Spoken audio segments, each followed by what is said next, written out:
I'll call this meeting to order, and I need a mover and a seconder to go into closed session. Councilor Reed and Councilor Sharp. Thank you. We'll go into closed session. We'll be back.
Ladies and gentlemen, I'm calling the meeting to order, and I'm asking you to please stand for the Indigenous Land Acknowledgement and the National Anthem.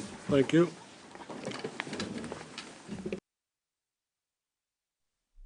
We begin this meeting by acknowledging that Quinte West is on Indigenous land that has been inhabited by Indigenous peoples from the beginning. We thank all the generations of people who have taken care of this land for thousands of years. Long before today, there have been Indigenous peoples who have been the stewards of this place. In particular, we acknowledge the traditional territories of the Anishinaabe, Huron-Wendat, Haudenosaunee, and the Mohawks of the Bay of Quinte First Nation. This territory is covered by numerous treaties. We recognize and deeply appreciate their historic connection to this place. We also recognize the contribution of the Métis, Inuit, and other Indigenous peoples have made, both in shaping and strengthening this community in particular, and our province and country as a whole. This acknowledgement serves as recognition of the contributions and historical significance of Indigenous peoples across Turtle Island and demonstrates our collective commitment to meet the promises and address the challenges of the Truth and Reconciliation Commission within our community.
Thank you very much, ladies and gentlemen.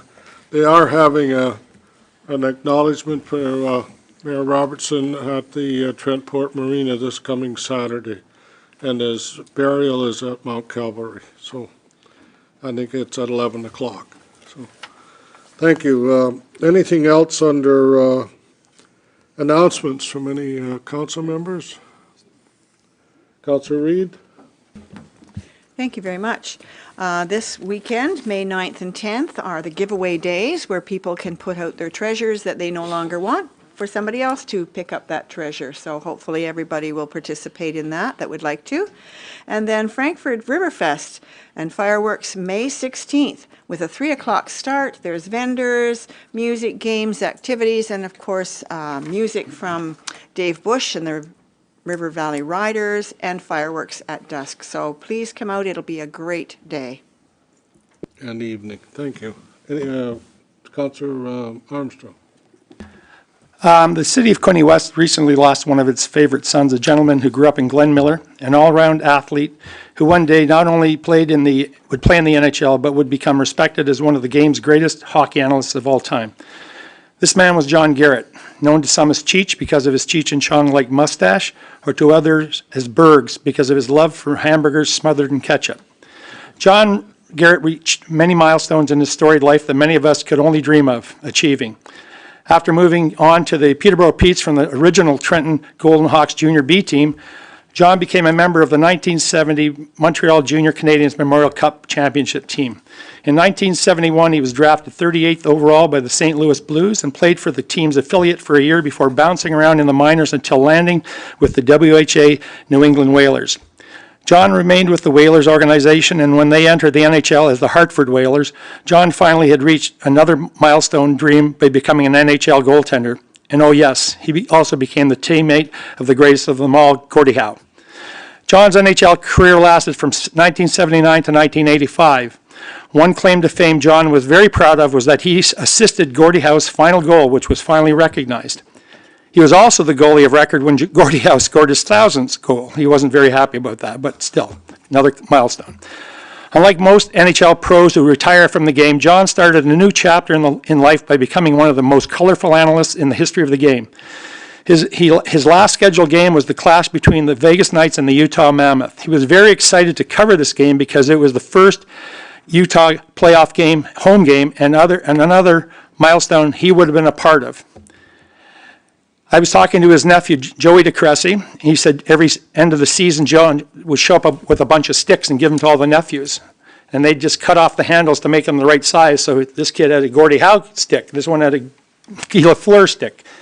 And they didn't care. They went down to nothing in the blade. But these are, today would be worth thousands. Suits.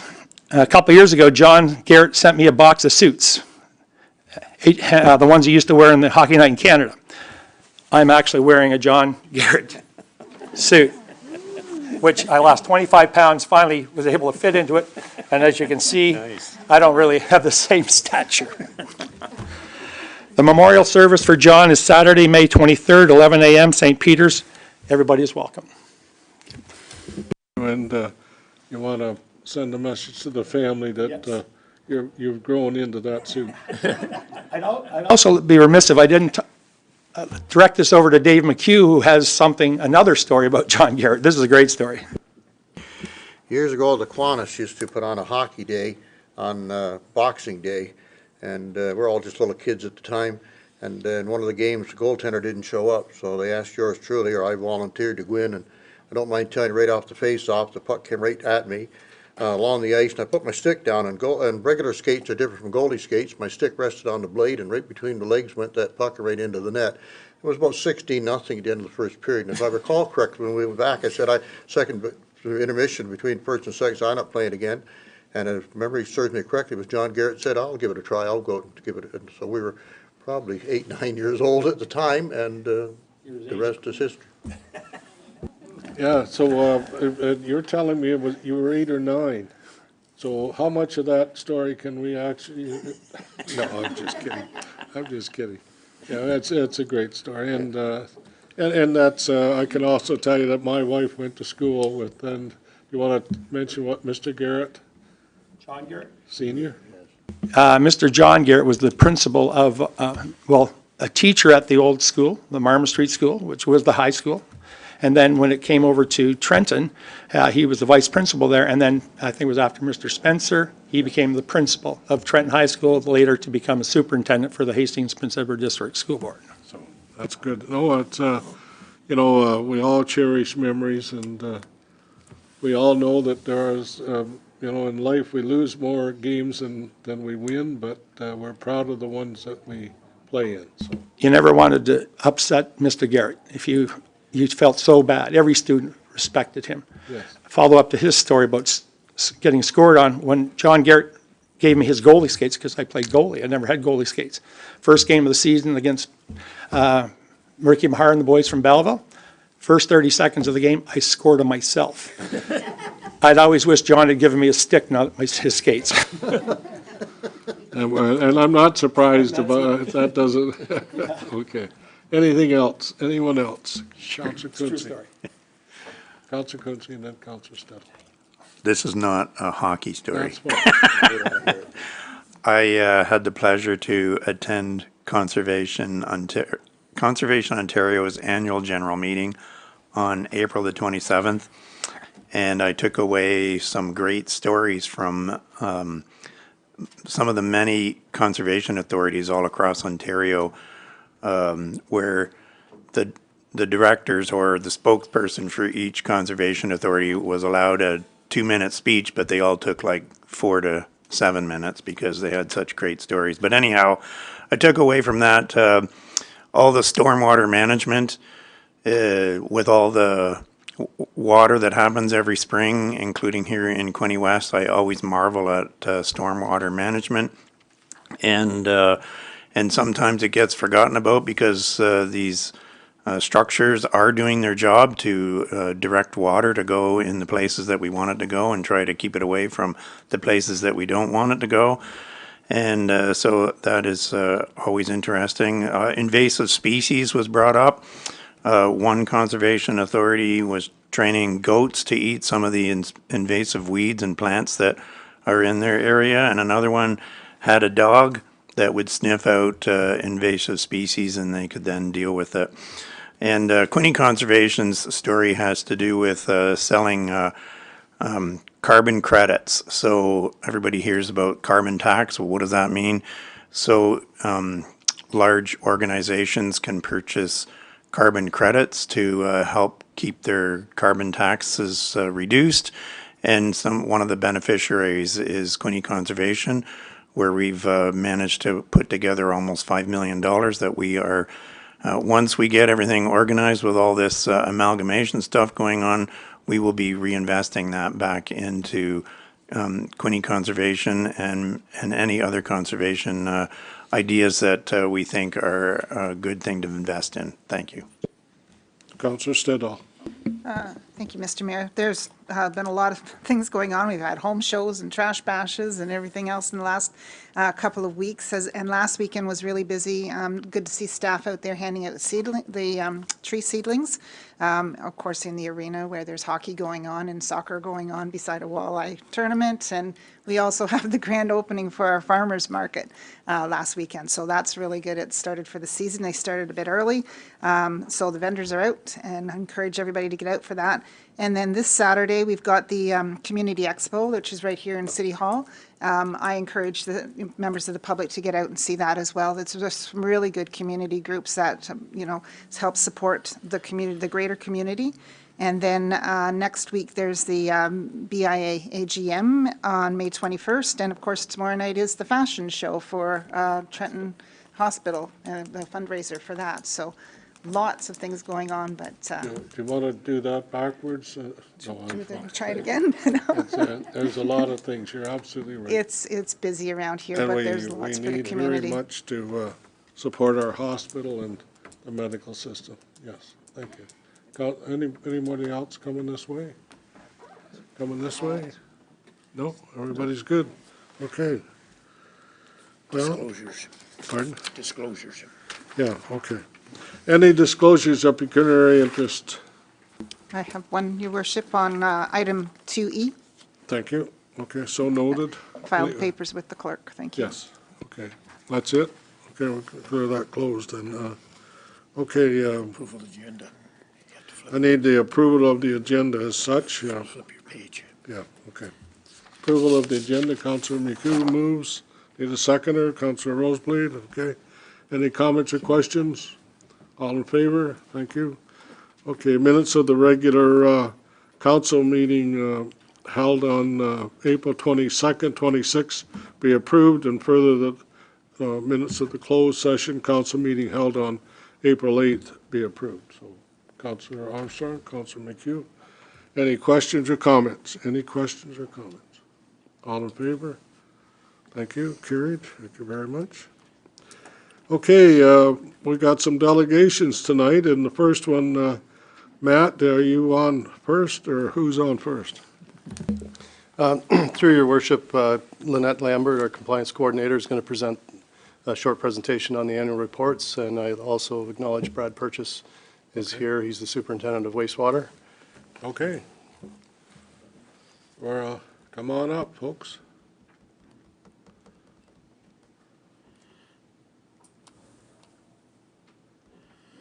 I just want to thank you, Mayor and Council, for allowing me the opportunity to present our 2025 annual reports for water and wastewater. I'm just going to give you a quick overview of, sorry, is that better? Okay. You should have received all the reports, so I'm just going to summarize the reports, and so we're going to start, oh, I have the button, right? Yeah, sorry. Okay. So again, I'm Lynette Lambert, the compliance coordinator. And, oops, sorry. So quick overview of the Water and Wastewater Services Department. So we provide municipal water and sewer services to approximately 37,000 residents.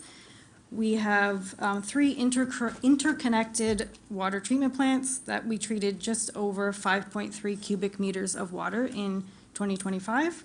The water distribution system has approximately 223 kilometers of water main. We have roughly 1,355 fire hydrants, as well as 4 elevated water towers and 9 booster stations. And along with the wastewater side, we have 5 wastewater treatment plants, which we treated just under 5 million cubic meters of wastewater. We have roughly 142 kilometers of sanitary pipe. We have approximately 1,900 sanitary maintenance holes and 18 sewage pumping stations. So I'll start with our Bayside Water Treatment Plant, which is located on Aikens Road. In 2025, we did not have any adverse water quality incidents to report. We had an inspection by the ministry on February the 4th of 2026, where we received 97.1% of inspection rating.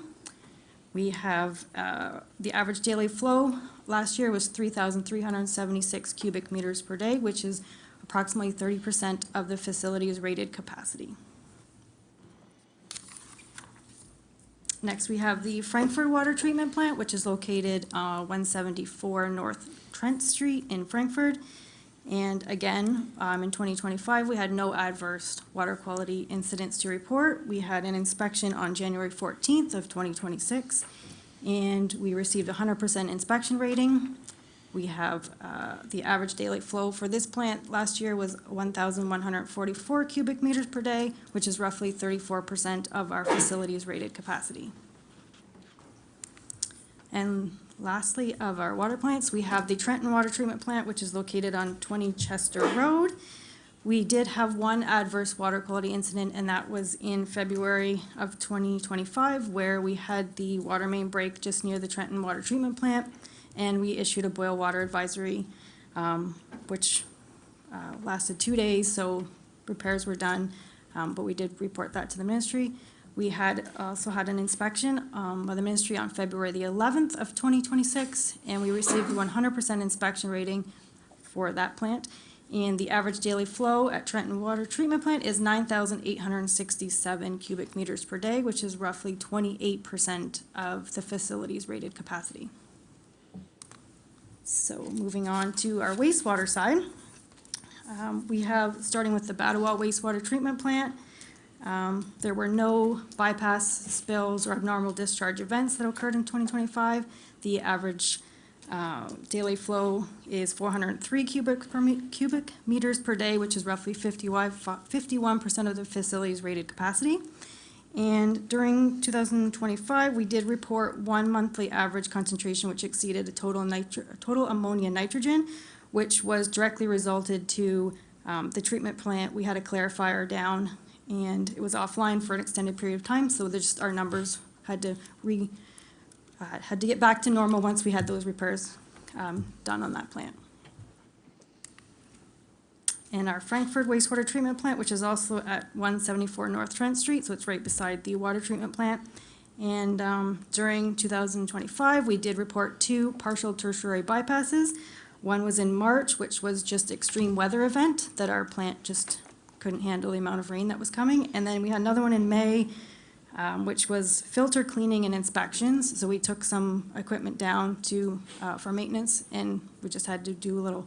When I say partial tertiary bypass, it's not a whole. It's just a little bit of water that tends to go over it, but it's fully treated. It's just it misses one portion of the treatment. We had the average daily flow at that plant was 2,181 cubic meters a day, which is roughly 78% of the facility's rated capacity. And for the, throughout the year, we did meet all of our compliance limits within our ECA. Our Stonecrest wastewater treatment plant in Bayside, small plant, no bypass or spill events at that location.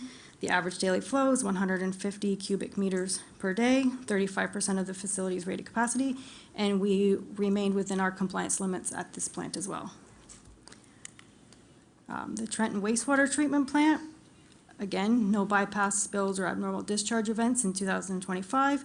The rated capacity was 68%, so we are at 10,749 cubic meters per day.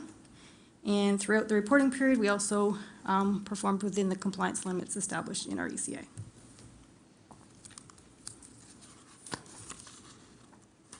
The Youngs Cove wastewater treatment plant, again, another smaller plant, no bypass spills or abnormal discharges. The average daily flow, 71 cubic meters per day, which is roughly 27% of the facility's rated capacity. And throughout the reporting period, again, we remained within our compliance limits of our ECA.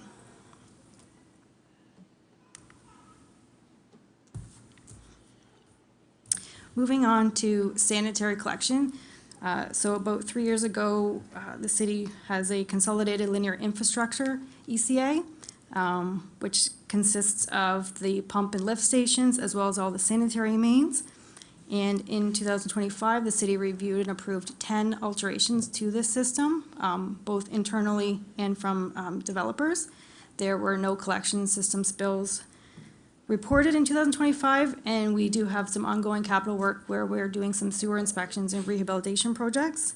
This ECA is going for review in October of 2026.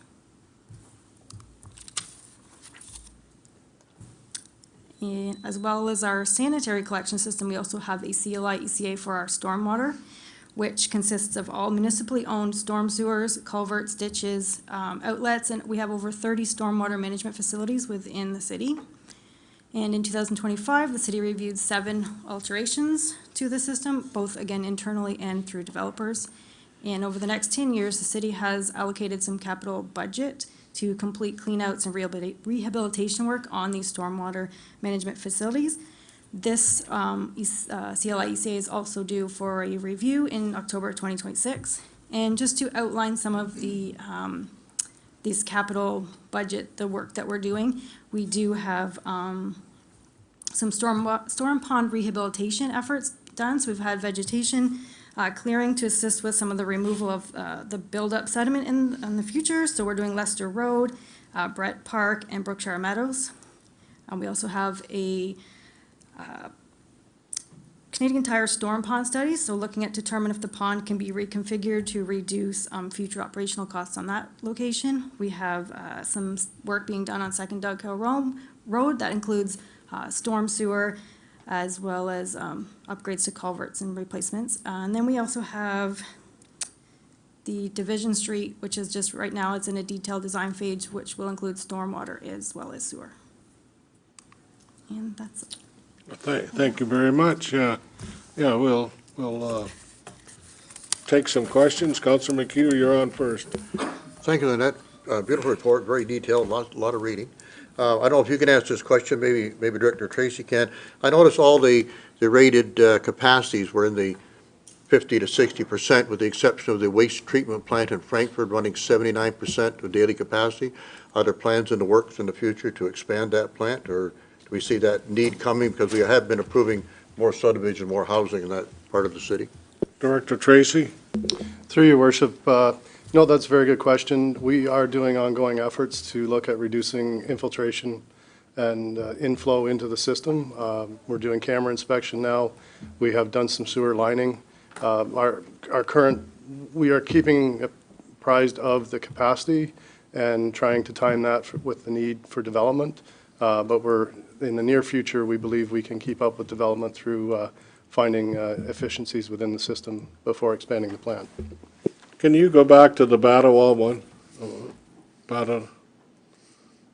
I'm sorry, I could have, or no? Possible? Okay. You got questions, okay, all right. No. Guns Cove, okay. Well, that's okay, don't worry about it. I just, I'm gonna ask, Director Angelo, okay, Councilor Neal, you got a question or comment? Go ahead. Thank you, Mr. Mayor. Through you to Lynette. This winter, there's a lot of sand and gravel on the roads, the storm sewers. Is that affecting the capacity, and are we being able to clean up all the storm sewers of all the sand and gravel? Through your worship, yes, we have been doing that for years, contracts to clean the catch basins. That's first and foremost where the sediment accumulates, and that's been an ongoing maintenance thing for a number of years now. Then that ideally captures it before it enters into the storm pipes itself. So we feel comfortable that that's being maintained. Yes, and you've done a great job on the cleanup, I can tell you. It's been a tough one. Councilor Armstrong. A couple of questions. About the ponds, you clean up the vegetation and all that, correct? I get a lot of people saying, why are they doing that? It's a natural habitat. So what's the reasoning behind it, I guess? Just educate. Through your worship, again, the storm ponds, Lynette's been involved with the compliance and that. We've got other staff that are managing the construction and rehab.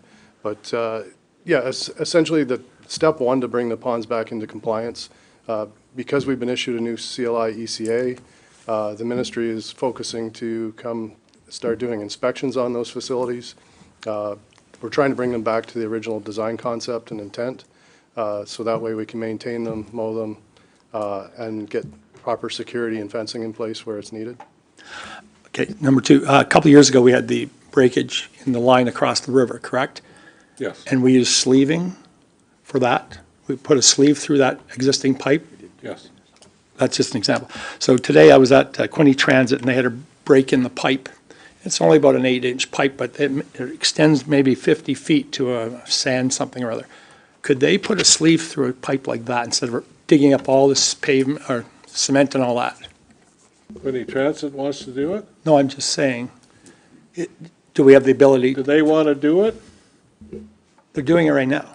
It's being done right now by the city. My question is a pipe that small, is there a sleeve aspect versus the 2-foot pipe? Through your Save worship, money. there are abilities to put liners in many types of pipes. We are doing it for some of our road reconstruction to avoid full road reconstruction. Right. We have looked at for private service laterals, but generally it's more feasible in large cities where the cost of digging up the private side is cost prohibitive, like it's very expensive, where here it's more economical usually to just dig it up and replace the parking lot and asphalt than the liner itself. Oh, there's a cement floor. Still, it's Yeah, it's an evaluation, but generally speaking, for private service type laterals, it's more economical to dig it up and replace it. Thanks. Okay. Anybody else? Any other questions? Okay, Director Angelo, you remember when we first started, 97 in that area, 98, Badawa development, and we had problems with the water system in Badawa, and we did what we do now. We did the filming, we did the the investigation inside the pipe to see what was happening, and I think we were down to in terms of capacity in the 20% area. But after we did the evaluation, what happened? Do you remember? Well, I believe through the city's efforts and the late Sonia Batter's efforts in getting us and securing us funding for that project, we were able to redo all the pipes, the water mains and the sewer lines in the southern part of Batter to free up capacity at the plant and alleviate all that infiltration coming into the sewer system. So it was a great project, and I can't remember the numbers at the time, but you're correct that it did free up a fair bit of capacity to enable that plant to continue on without expanding it at the time. Well, I remember the guy that helped us a lot his name was Chuck Nathan. Yeah, and he worked for Belleville, but he lived in Badawa. And actually, I think we were down in the area of 20% capacity until we did the filming and the relining. And once we did the the filming, and we're able to control the amount of water coming into the system. We increased our capacity up to 80%. So we have a lot of life left in that line, and I would dare say, I'm sure that Matt and his crew are doing the same with many of the other lines if we can reduce the infiltration and obviously anything that's leaving the system, then we can certainly correct and improve our capacity. So, and that saves everybody money, but good quality water is what we have to provide, and what we're doing is making sure that it exceeds the ministry's requirements. So, thank you very much. I appreciate anybody else? Anybody else? Okay, thank you. Okay. All right. Doug Stevens. Pardon? Tell Doug to be enthusiastic when he gets up here. See, were we going for Stevenson, right? Yeah, Doug Stevenson. Do we need to listen to him? I don't know, do we? Point of order, do we need a motion on the floor to have Doug come up, or can we just? No, he can come up. We have a hockey game. Go ahead, come I'll on. move for Doug to come up. You're on, Doug, thank you. I have 0 tertiary bypasses to report. That's good. That's good. Yeah, yeah. Thanks so much It'd for be quite having me. noticeable if you do. Mayor, council, staff, it's always great to be here and present on our work on the year. And of course, it's the regional partnership. You all know it by now, but we don't make it when we don't work together. I think Jim says that pretty often, That's right? We're stronger Together we go further. And that's the thing about this regional partnership. And so we're always really happy to have Quinte West at the table with us. Of course, we're guided and governed by a board of directors, although I understand that our particular director is having some fun under the sun right now. So hope he's playing pickleball in his destination. Anyway, really appreciate the work that Edge puts in on behalf of our board of directors through the course of the year and representing the city. There's my team right there. You know, you folks always get to see me, lucky you, but these 4 others, Anna, Garrett, Jen, Trevor, work a lot on your behalf and on the region's behalf and on this partnership. And, you know, when I put my team's slide up, I always want to talk about your team too. And I was talking before about, you know, the staff you got in this room right now. This is the lifeblood of this organization. And you see it because you're doing great things in this city. And, you know, we don't necessarily work with everybody, but we work with quite a few. And particularly, we're working closely with Linda, with Jen, with Louisa. And without them putting in the hours that they do and participating in our projects, we can't do our work. You know, just a couple weeks ago, we're trying to get our discovery guide out the door. And one thing we ask is all the partners, can you please have a look? Let us know, what are we missing? What can we improve on? And, you know, Linda and Jen and the team here always do the most thorough job out of any of the partners. And it makes for a better product. So I can't, you know, thank them enough for the work that they put into the projects that we do through the course of the year. We can't do it without them. We're working across 55 marketing and management tactics through the course of the year. Some of it you see, some of it you never see. And I'll talk about some of that here. You know, we map it out through the course of the year. We make sure we all got time in our calendars to do it, along with a little vacation, and then we let it roll. And when we talk about our work, we always talk about the funding that comes in, because that's what the partners allow us to do. Of course, you know, you have a mix of per capita and your municipal accommodation tax, which is growing year over year, which is excellent. So you're almost $184,000 is 18% of our budget, which was just a little bit over $1 million in the past year. So what do we do with the money? Here's what we do. And I'm not going to go through all of these bullets. If you have a chance, I hope you read some of them. This is a highlight reel from our year and what we've put the money toward. At the end of the day, estimated tourism spending in this region is higher than ever. When I started, and some of you folks were, you know, here when I first started coming and reporting on this organization, spending in this region from a tourism perspective was high 200 million, 300 million, now up around 470 million. Do you know Presqu'île Provincial Park last year in 2025 had almost 500,000 visits? That's massive growth. Before COVID, they were a couple of 100,000. Who wins out on that? Who's got the closest hotels to Presqu'île Provincial Park? City of Quinte West. Who's got the closest name brand restaurants to Presqu'île Provincial Park? City of Quinte West. It's a huge opportunity for us to have an asset like that. Traditionally, 50% of our visitation comes from the GTA East. They're an hour away from Brighton. It's a great lure for us to be able to bring them here and get them to the rest of the region. Estimated spending generated by our own Bay of Quinte marketing projects, our campaigns, which I'll speak about, our film office, our golf packages, almost $8 million. And then we're taking your funding and investing 11% of the MAT funding that comes in right back into Quinte West initiatives, into stakeholder initiatives, into the downtown. So we're trying to invest some of your funding right back into the city as well.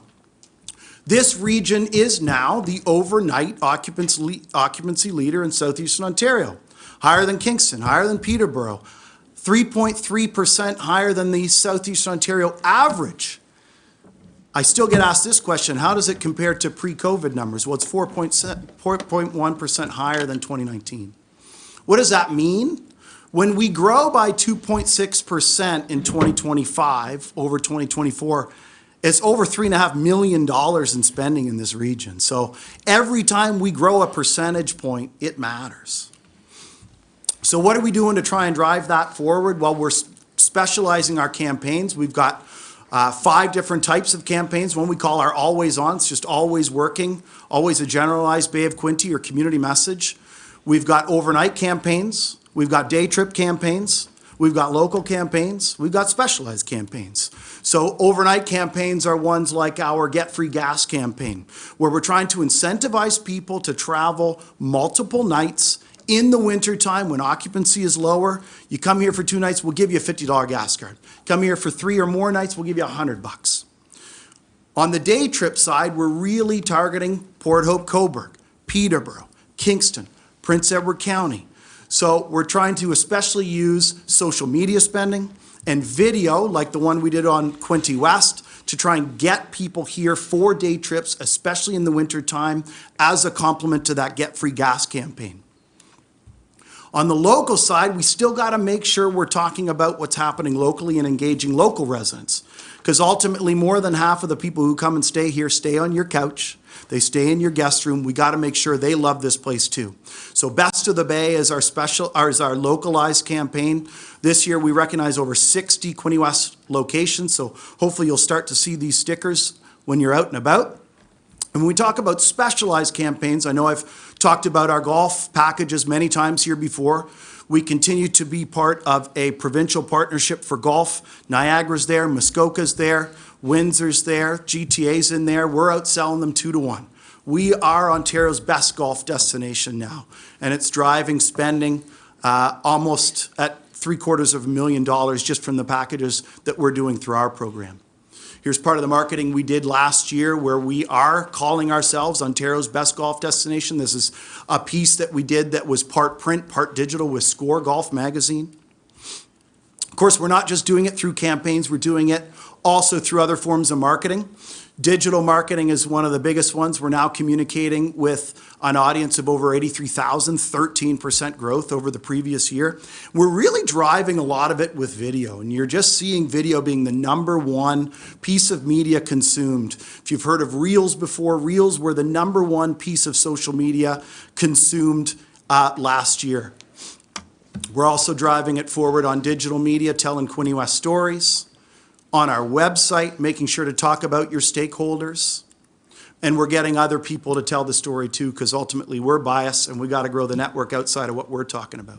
Of course, our discovery guide, which I mentioned, and we printed 30,000 copies and got it across the province. They closed down most of the provincial visitor centers, so we've got a new partnership with the Globe and Mail to get inserts out to target markets in the GTA and Ottawa. On the Work in Quinte front, we're supporting employers and job seekers in this region to find jobs and get their jobs filled. Over 10% of job seekers are finding their jobs on Work in Quinte. Over 20% of employers who are putting their job on Work in Quinte are filling that job. So we're doing it as well by telling stories about employers in places like the City of Quinte West. We're marketing your stakeholders' jobs. We're marketing your jobs. Thank you, Lori, and your team. You folks are excellent users of workinquinte.ca. I love it. And we're winning awards doing it. And look at that. Linda, the group, looking terrific up there. And that's for the work that we did in partnership on the Work in Quinte Career Fair and Work in Quinte. We also had a couple of new projects this year. Our Bay of Quinte 40 Under 40 to recognize younger people in this region making a difference. Some of them are even in this room, and we're going to engage them through the course of the year on community development projects. We're also going to have a 40 over 40 this year. And we've been working on the Bay of Quinte Film Office, which I know I've talked about. Excitingly, I hope some of you saw that the Grind and Vine played host to filming not too long ago. Over 25 crew here for 83 room nights. Just for that one TV show, over $30,000 spent in the city of Quinte West, staying in your hotels. We made sure of that when we arranged it. Because at the end of the day, it's all about putting your money to work, making sure we're driving economic activity and doing it together. I made it with 38 seconds left. Happy to take any questions. Very good, sir. Well done. Very good. So are you ready for questions? Is that what you're saying? Yeah. Okay, who's on? Councilor Armstrong. I've been here since the inception of this, and I still don't see Prince Edward County. What's the Yeah, basis? through the mayor to Councillor Armstrong, I mean, they have their own destination marketing program and their own destination marketing organization. So they're working on their own thing. Now, through the course of the year, we actually have some partnership programs that we work on together. And, you know, Trevor Norris, who works with me, he manages a partnership of 7 wineries that he uses to try and sell groups to come here, stay in our hotels, but so that they will do things like wine tours. So there's still some partnerships going back and forth. Second Thunder question, County believes that they can do it themselves. that's what I was going to say. That's They why. they're not buying into the go-together They're thing. not. That's it. I mean, through the mayor to Councillor Armstrong, you know, again, their council made a decision to have it, you know, be directed through their own destination marketing organization. And if anything, I feel that we communicate with 2 different types of traveler, to be honest. Our bread and butter is middle class, sports, outdoor. Theirs tends to skew in a higher spending demographic. And so I think, you know, when we come to things like our yearly business plan and theirs, you'd probably see a lot of differences. But you wouldn't turn them down if they wanted to join. That wouldn't be a decision I could make. It would be up to my I'm board just of pointing that directors. out. The other one, thank you, sir, is the Trump tariffs. You would anticipate the staycations would just skyrocket. Yeah, I mean, through the mayor to Councillor Armstrong again. So we've seen that especially through the golf packages, actually. So there's 2 components, in my opinion, on this. One, there's reverse travel. So we're actually seeing a ton of Americans starting to come to Canada as well. But we're really seeing, to your point, the staycation. It's not quite at, say, a post-COVID-19 level, you know, when the world opened back up again and we could start to travel, but it's there, and we're getting good rewards out of it. And although gas prices being as high as they are, that is a terrible thing for all of us. We do win out from a tourism perspective because, once again, we're an hour and a half or so from the GTA, and that's 6 or 7 million people. I said 6. Anybody else? Anyone else? Or Councilor Katsovas? I'm sorry. That's okay. Councilor Card, sorry about that. 40 unders. Yeah, through you, your worship, to Doug. Thank you for the presentation. Just had a question about, you know, a few years ago, I'm sure you're still talking about it, but a few years ago also the experiential tourism was a big thing, a big buzzword. Can you talk a little bit about how Quinte West, or the region, but mostly Quinte West, has done with developing some of those assets? I think the CIP, Commercial and Tourism CIP that we've created could dovetail nicely with that for some business owners or entrepreneurs in the community. Yeah, through the mayor to Councillor Card, we actually just hosted an experiential tourism workshop at the Trentport Marina last month. And Jen's been very involved working with Trevor Norris, who also manages that portfolio for us, in working with Quinte West stakeholders to build that out. And there's a lot of activity happening in agritourism. And so you're going to see that that's really where, again, Quinte West can win out. You got a lot of excellent farm properties. There's multiple who are currently engaging with Trevor and Jen to be developed. What we've done in our business plan this year is we've set aside $20,000. It's a graduated approach. So Trevor and Jen are there to coach businesses who took the workshop, who meet milestones, provide funding along the way and guidance along the way to ultimately develop a product. And, you know, we were featured by Destination Canada for that work last year. It's a big deal, and it's a big part of what we're going to be working on this year, too. Okay, thank you. Anybody else this way? Okay. One more question. Thank you, sir. You were tasked to deal with the Airbnb certifications or whatever it's called. Can any updates on that kind of thing or what you're experiencing or? Through the mayor to Councillor Armstrong. So when it comes to anything related to certification, that's out for us. Yeah. We're strictly marketing. And so it would be up to the lifeblood in this room to be responsible for anything related to that. But were you identifying them for us? So there is I might be speaking out of turn, so please feel free to jump in, Director Grimmin.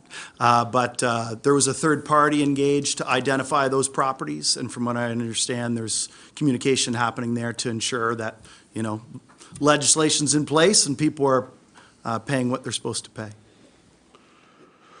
Okay, anybody else? Okay, any staff? Director Jardine, you're good? Okay, thank you. Thank you. Thank you. Now, the one thing I didn't see a lot of, and maybe I missed it, our marina.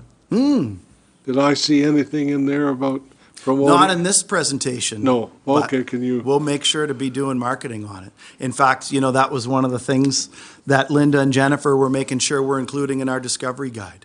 Because obviously you've invested a lot of time and budget into that. And so we want to make sure that we're helping to drive activity there. Well, that's good because, yes, the marina is a big asset to us. And I know when I'm out around and people, you know, comment on what we have, not, you know, just the most recent fishing derby that was here, or tournament, they commented on the marina and what we have here, the shoreline and so on. So, Yeah.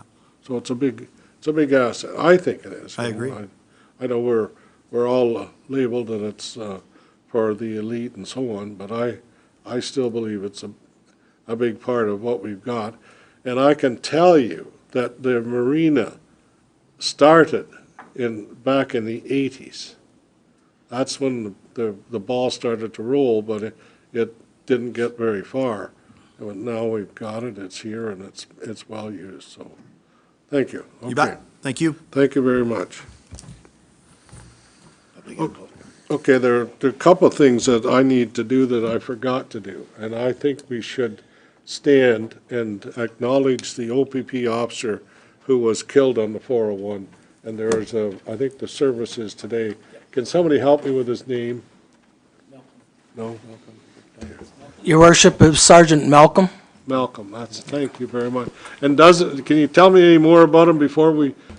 I really can't. I would like to say, though, that Chief Thompson and Brighton and a lot of their firefighters knew him quite well, and they went to the funeral today as well as our commander, and we sent a crew up to look after the Brighton Fire Hall today during the funeral, and our firefighters did that without wanting any money for that, Your Worship. Thank you very much. Can I have somebody time 2 minutes? I haven't got anything other than my mind. Thank you.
Okay, thank you very much. You may be seated. Thank you.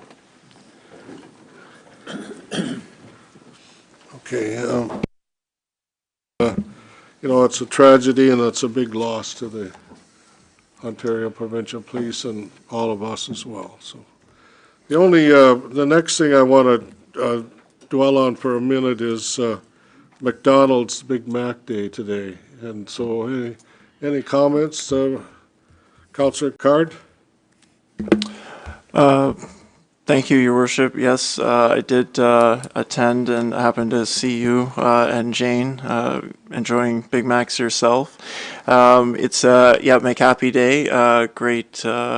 Great event. I was lucky enough the Bay of Quinte 40 under 40 event. I met the current owner there that night at the awards ceremony, and yes, she's settled into the new role very well, enjoying it a lot, loves to give back to the community, and this was a great opportunity. Part of the proceeds split between the Trenton MFRC and the Ronald McDonald House. So certainly for a great cause, and they had Grimace and another bald eagle in a costume running around, and there were balloons and face painting. It was a great day, I think. So despite the weather, a great turnout. Thank you very much. Anyone else have a comment on McHappy Day? Anybody else? No? Okay, well, thank you. Okay. And then Public input. anyone under public input? Come on up, give us your name and so on. No? Nobody? Wow, we're lucky. Okay, we'll keep going then. Thank you very much. Next is resolution staff report, Quinte West 2026-00078 by Josh Mashesky. I haven't told it. Josh, I'm stopping there. Director of Corporate Services regarding restricted acts after nomination election. Josh, go ahead. Through you, Mr. Mayor. It's pretty straightforward. There's, in accordance with the Municipal Election Act, after nomination day, which is August 21st, the last day to register, if there are less than 75% of returning council members running for office, then there are certain things that council cannot do. So obviously we have to wait and see until that date, but this is just an information report so council is aware in case there's anything that we're planning. We would have to delegate that authority to the appropriate people. Can they ask any questions or that's it? No. Absolutely can Okay. ask any questions. Any questions? Anybody? Okay. I'll move it to be received. Yeah, thank you. Move to receive, seconded by Councillor Sharp. Thank you very much. All in favor? Carried.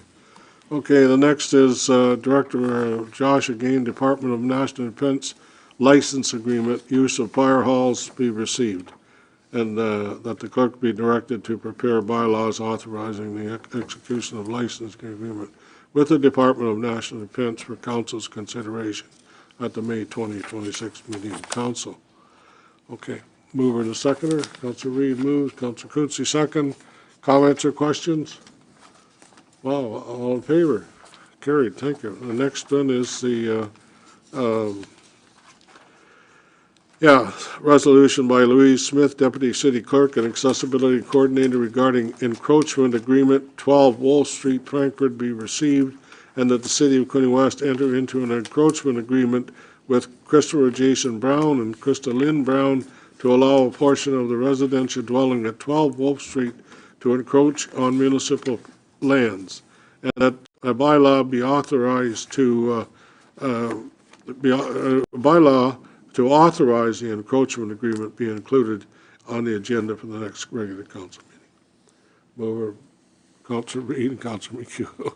Okay. Any other comments or questions? All in favor? Carried. Thank you. Thank you. All right, then next one is resolution staff report Quinte West 2026-00083 by Louise Smith, Deputy City Clerk and Accessibility Coordinator regarding easement request 95 Scott Avenue, Frankfurt be received, and that the City of Quinte West enter into an easement agreement with Brian Chard, owner of 95 Scott Avenue, permitting access from his lands over city-owned owner property to Scott Avenue, and that a bylaw be prepared to authorize these. Mover, Councillor Roseblade, second by Councillor Elliott. Comments or questions? All in favor?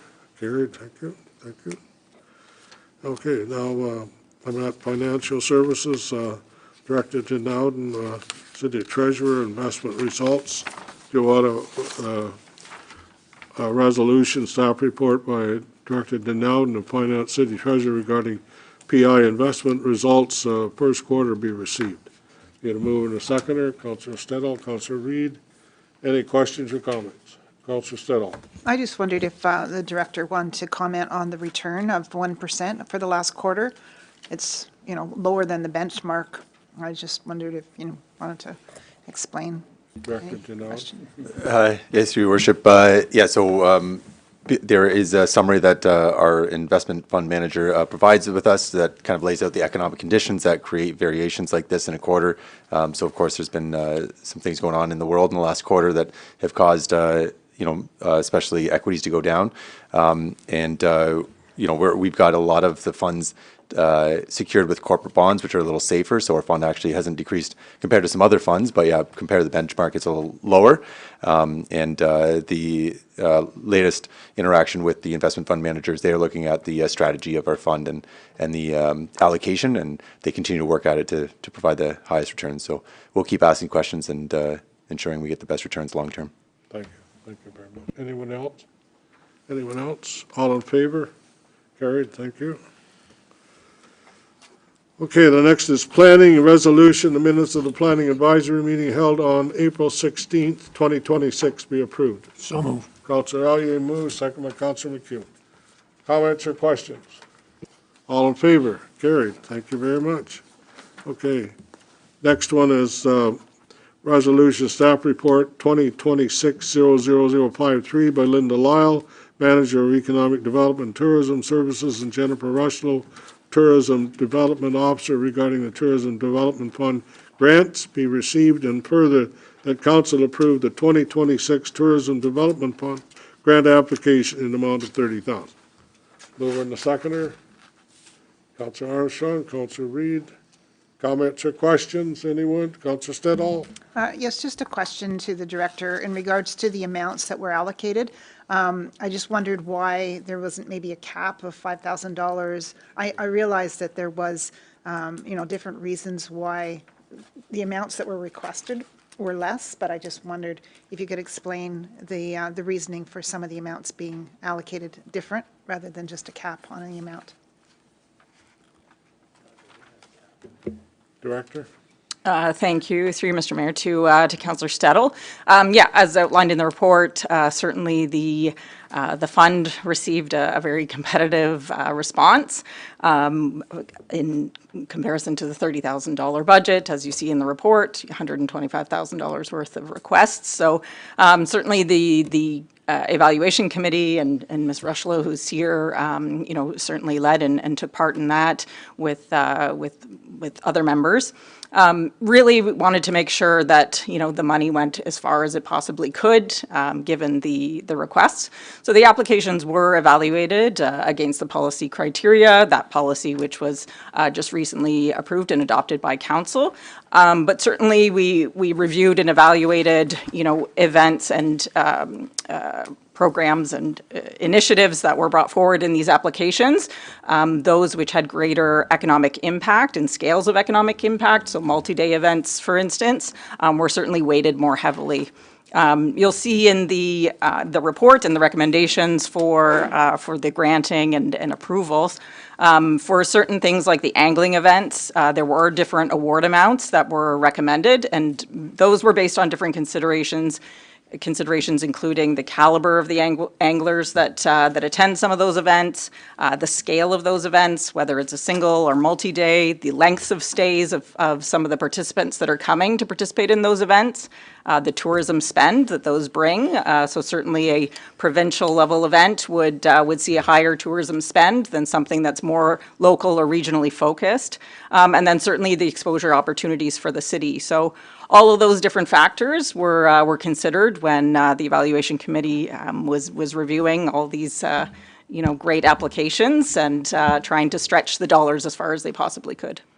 Thank you. Councillor Sharp. Thank you, Mr. Mayor, and I want to thank staff. I'm sure there was a lot of work done when you have this many applications and the limited fund, although very popular. So there's the good part about this, and I imagine it will be, that budget will have to be looked at when we have this kind of response with these events and how difficult that is. My question through you is, can or is MAT taxes due to the tourism piece be able to use for this particular or supplement this budget, or something to be considered in the future? Thank you.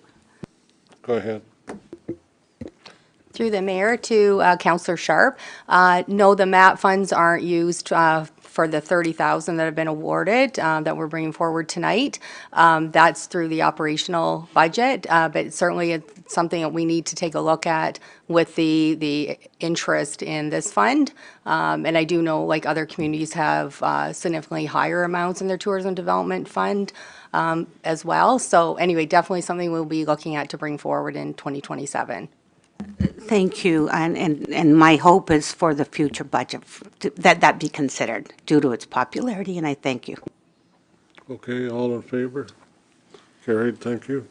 Next is under Public Works, Resolution Staff Report 2026-00055 by Lynette Lambert, Compliance Coordinator regarding drinking water system and wastewater and so on. So I need a mover and a seconder to approve that. I'll move it. Quinte and Councillor McHugh. Any questions at all? All in favor? Just a comment, Yes. it was a very well done presentation for a very long report, so thank you very much for staff for the efforts, because condensing that long report is very helpful for us. Thank you. So they kept us above water, right? Thank you. Okay, thank you. All in favor? Carried, thank you. Okay. The next one is by Matt Tracer, Director of Public Works and Environmental Services, and Robert Jackson, Manager of Engineering Services regarding PWES 01 update and significant projects be received. I'll move in a seconder for this one. Councillor Quinte moved, Councillor Roseway second. Any comments or questions? Any? All in favor? Carried, thank you. That's good. Okay, the next one is, again, Matt, Director of Environmental Service regarding 2026 pavement markings program be received and council approve the reallocation of $115,000 to the pavement markings program from the tax stabilization fund. Mover and a seconder on this one. McHugh move, seconder. Councillor Allier, comments or questions? Councillor Stedall? Thank you, Worship. It, again, is about the money. So using the money out of the tax rate stabilization fund, I have a bit of a problem with that, because normally that money is used to when we're in the middle of our budget process. And I realize, costs have escalated. I just wondered if staff had done any other, checking other potential sources, like that money.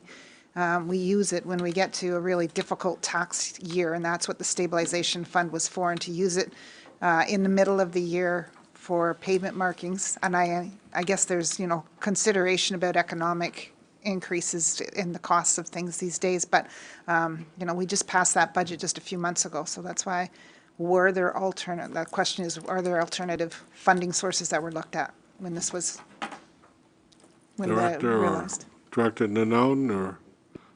Through your worship, yeah, when it comes to the reserves available, we do have categorization of reserves, and the contingency stabilization reserves would include tax rate stabilization reserves, things like winter control. We have various reserves. Because this is an operating line item, those were the reserves that we looked at, and tax rate stabilization seemed like the most appropriate for this type of situation. Capital reserves are often left to use for overages or underages on the capital budget only. Councillor Quinte. Just a quick question for staff. Thanks, Mr. Mayor. Is part of the reason because we have more and more roads that we're painting more and more lines? Is that partly what's going on? Because this seems to be ballooning every year. Thanks. Through you, Your Worship, the need for additional funds here is twofold. We've been trending and working with our asset management team, looking at overall costs. Unfortunately, we reduced the budget based on an attractive number we had last year. And we reduced the fall additional painting. We're just going with one coat. So in combination with a reduced budget and then the fuel uncertainty right now, I think that caught us both ways on this one. Okay, thanks. Anyone else? Anyone else? What are we using for I guess you'd say the paint? Why am I asking that question? Well, and I know 401 is marked, and the paint on the 401 seems to last longer than anything we got. I know where I live, you put a line across the end of Muron where it reaches Stockdale, and I see it in the morning, and a few days later, it's just a skimp left there. So what are we using? I guess that's my question. I know we are restricted as to what we can get, which is unfortunate. Through Your Worship, yeah, I believe you're talking about 401 still has the ability to use a lead-based paint. However, we're using the best quality paint that we can use. Compounding the wear item this winter with the additional sand salt used on the roads has wore down the paint markings a little more than usual as well. Yeah, thank you. Okay. All in favor? I guess that's where all in favor. Carried. Thank you. Thank you. Thank you. Next is again by Matt, Director of Environmental, and Jacqueline Grimman, Director of Community Services and Strategic Partnership regarding amend 2026 capital budget. Brett Park improvements be received, and that council amends the 26 capital budget to include $135,000 for Brett Park rehab, and further council fund $85,000 of this amount from capital reserves, and further that council receive the donation of $50,000 to support improvements to Brett Park. Councilor O'Neill. I'd like to make that motion. Thank you. Seconded, Councilor Roseblade. Any comments or questions? Go ahead, Councilor McHugh. Yeah, I just think it's great here. We should recognize Doris Scott, who's made this contribution to the park. I think it's great that we got a taxpayer that would step up and would do this and honor a loved one that's been lost. I think it's great commitment to our community, and thank you. Councilor Sharp. Thank you, Mr. Mayor. I think that's great. As Councillor McHugh has indicated, and here's an opportunity to move this forward sooner than planned because of this wonderful donation. My question relates to, it's recommending using the capital reserve, and my question is, why aren't we using parkland reserve? So that's my question, but I think it's great. Thank you. Who wants to answer that question? Councilor.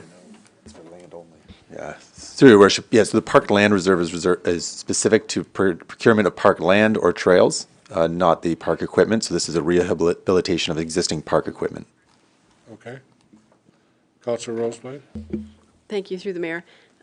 This is a wonderful donation. That's the subdivision that I live in, so I've seen that park from the start.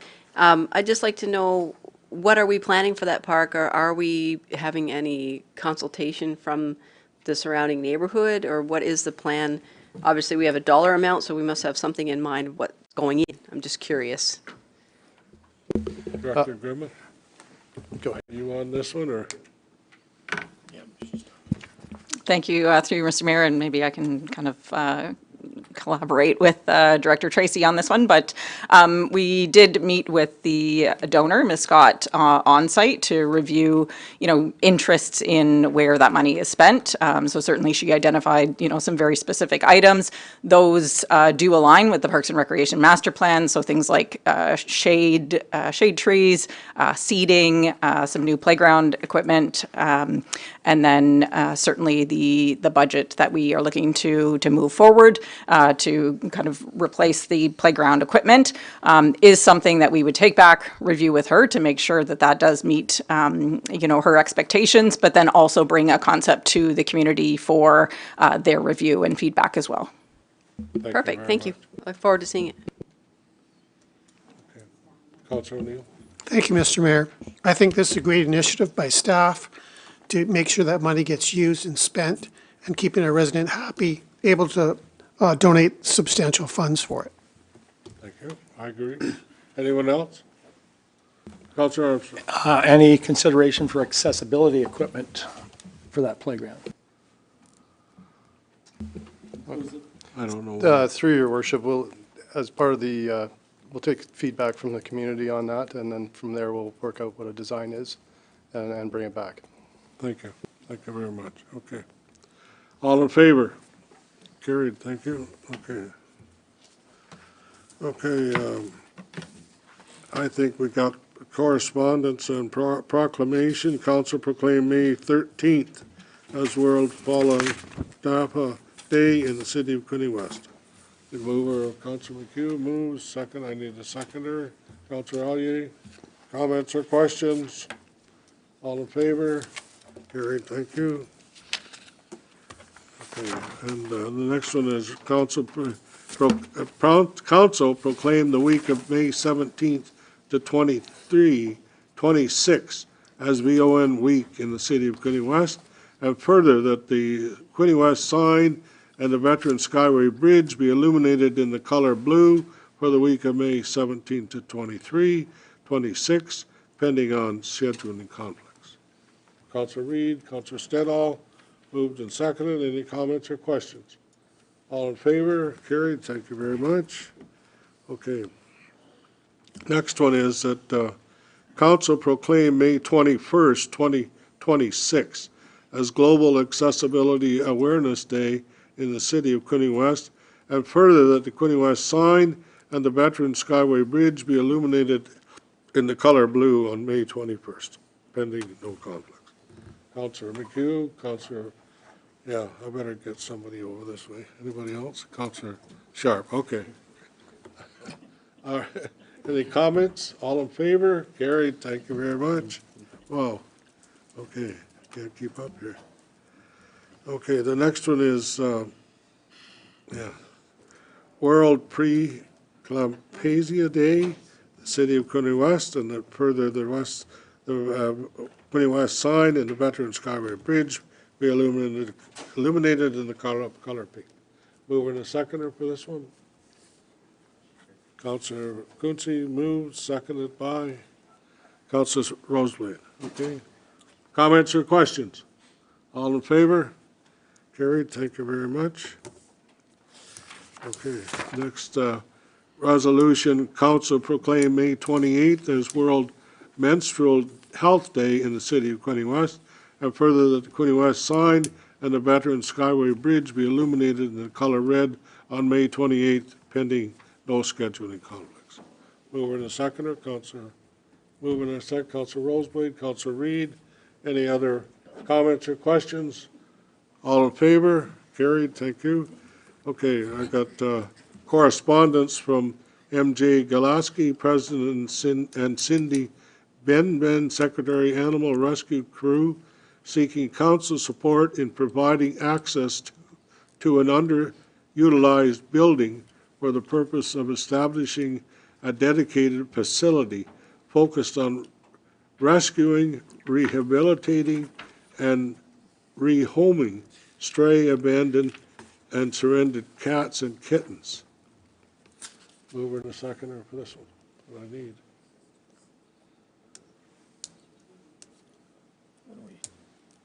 Okay, all right, we'll accept it as information then. and minutes of the Lower Trent Conservation regular board meeting held on March 12, 26, and non-printed information. Resolution that the printed correspondence items 12-1AB for council information be received and filed, and further that the non-printed correspondence items 12-2 for council information received and filed. Over to seconder for that. Councillor Allier moves, Councillor Reid second. Any questions or comments? All in favor? Carried, thank you. And, okay, notice of motion. Notice of motion. No, none? Okay, all right. Okay, anything under new business, new and other business? Anything under other business? Anything at all? Got one here. Pardon? Councilor Kasovas. Okay, Councilor Katsovas. Thank you, Mr. Mayor. On behalf of the Primary Care Working Group, we want to express our profound disappointment regarding the Round 2 Primary Care Action Plan funding announcement from the province on April 24th. The City of Quinte West primary care clinics have now been excluded from both Round 1, 4.4 million, and Round 2, 2.6 million of the provincial primary care funding allocation. This is unacceptable. Our city faces distinct primary care challenges compared to adjacent municipalities. With a patient unattachment rate approaching 20% and 30% of local physicians at retirement age, our community is entering a primary health care crisis. We urge our partners at the Hastings Prince Edward Ontario Health Team to intensify their advocacy for Quinte West residents who deserve equitable access to primary care close to home. We formally request a meeting between our MPP, the leadership of the Hastings Prince Edward Ontario Health Team, local primary care clinic directors, alongside our physician recruiter and primary care partnership working group to explore innovative strategies for securing essential funding for Quinte West. Additionally, we are calling for a delegation from the Hastings Prince Edward Ontario Health Team leadership to provide a comprehensive explanation regarding the results and implications of the second round funding. Our city needs answers. CO Angelo, any comments on that, please? Yes, thank you, Your Worship. As many of you know, and as Councilor Costas has said, our municipality has been excluded for the second time now in funding for access to physicians in our community. And I think it's really important that we ask our MPP and our health teams to come before council and explain why. Because, you know, we're doing everything we can in terms of recruiting physicians, but we're lacking the capacity and we're lacking the ability to sit on committees where we can gain firsthand knowledge on how come we're not being part of the solution in trying to secure funding for our municipality. And really from what Councillor Kostas has read today is really what we're looking for, is we need access, we need commitments, and we need to be part of the committees working on getting funding for our committee, or for our community. And have you reached out to any other local people who are working in the healthcare? I have, Your Worship. As early as Monday of this week, I've reached out to Dr. Philpott and asked that Mrs. Smiley be included on the committee that makes these decisions and be part of the committee that looks at those funding opportunities, because for whatever reason, our municipality has never been part of that, and we want access to that committee. And perhaps Councillor Card can add some comments as well, because, you know, at the end of the day, we need to make sure that we're at the ground level when these decisions are being made, and ensure that funding applications are being put in that includes our community, because we've not had that opportunity in the past. Did you reach out to somebody else, Quinte West, Belleville, Sheila? No, Your Worship, not yet, no. Okay, thank you.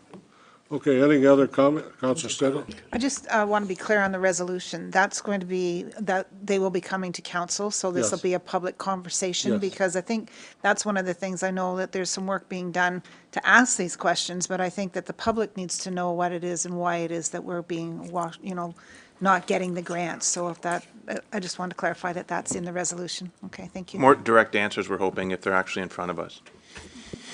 Councillor Card. Thank you, Your Worship. Just to follow up on Kaltsavos and CAO Angelo's comments, I think that, yeah, the fundamental problem with the funding mechanism at this point is that we do have unique healthcare landscape in Quinte West and unique challenges, and don't believe that the program the funding mechanism is capturing those nuances for us at this time. And I'm sure that HBOHT will mention that, healthcare knows no municipal boundaries and that investment in the area benefits us all. And that is true to an extent, but it's a marginal effect. And when Quinte West now, according to our stats, has the worst unattached number in the region, we need more than a marginal effect at this point. So hope they can provide some answers. Anyone else have any questions or comments? Anyone?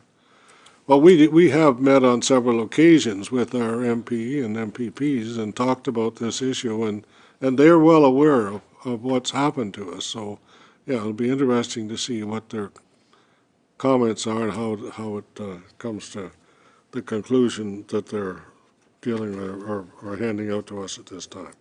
Okay. Anything else under new business? Okay. Sorry, Mr. Mayor, I need a seconder if council wants to make that motion. Yeah, okay. Second, Councilor McHugh. Okay. All in favor? All in favor? All in favor, yeah. Okay, all right. Okay, Confirmation. I guess we're at the confirmation bylaw, that's where I'm at, so. No, I don't think we've done any of the bylaws, Mr. Mayor. Oh, sorry. Confirmation bylaw. You're saying I haven't done the bylaws? I thought we did. Yeah, bylaws before confirmation bylaw. Okay. All right, need a mover and a seconder for the bylaws that have been presented before us. Councilor Reid and Councilor McHugh. Any comments or questions on any of the bylaws? All in favor? Okay, and 2 for confirmation bylaw. Thank you very much, and we don't need to keep praying for rain. We need to pray for heat and warm weather.